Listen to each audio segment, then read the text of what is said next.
Find the area of the following shapes. The first one is a rectangle, and therefore I know the area is length times width, which in this case is 15 times 7, and we just need to calculate that. So 15 times 7 gives me 105. And always make sure you state the units. These lengths are in centimetres, so this would be in square centimetres. The next one's a square. So we could do it as 5 squared, or we could just use the rectangular formula of L times W, and just note that the length and the width are the same. And so that would be 25. And once again, since the lengths are in centimetres, the area is in square centimetres. Now the next one's a triangle. Identify the base and the height. Note that they are perpendicular.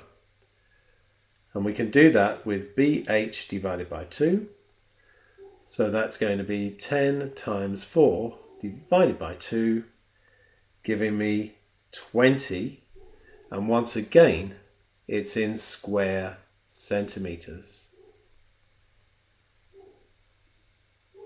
The next one is also a triangle. Note that the lengths here are in metres, but the base is 12, the height is 4.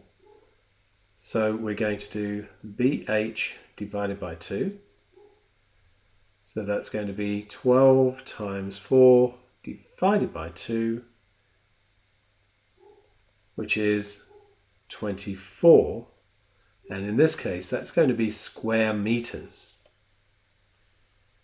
Now for the last part of this example, just note that we have different units for the base and the height. I'm going to use both sets of units to do this. So 50 millimetres I know is 5 centimetres.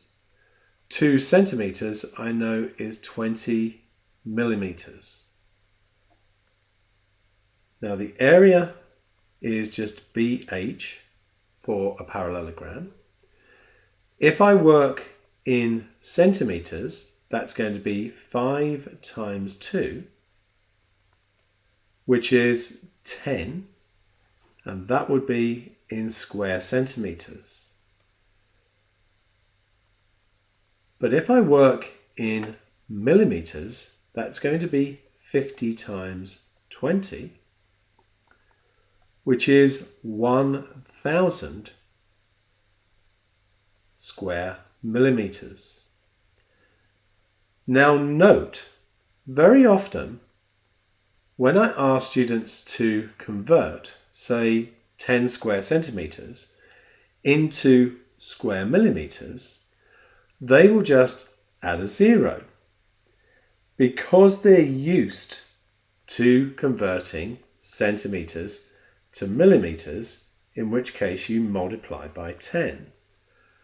But note, when you're doing an area, you have to change both dimensions, base and height. And that means that to go from square centimetres to square millimetres, you have to go times by 10 and then times by 10 again, because you've had to change both height and base. We're going to look at unit conversion shortly and try to remember that.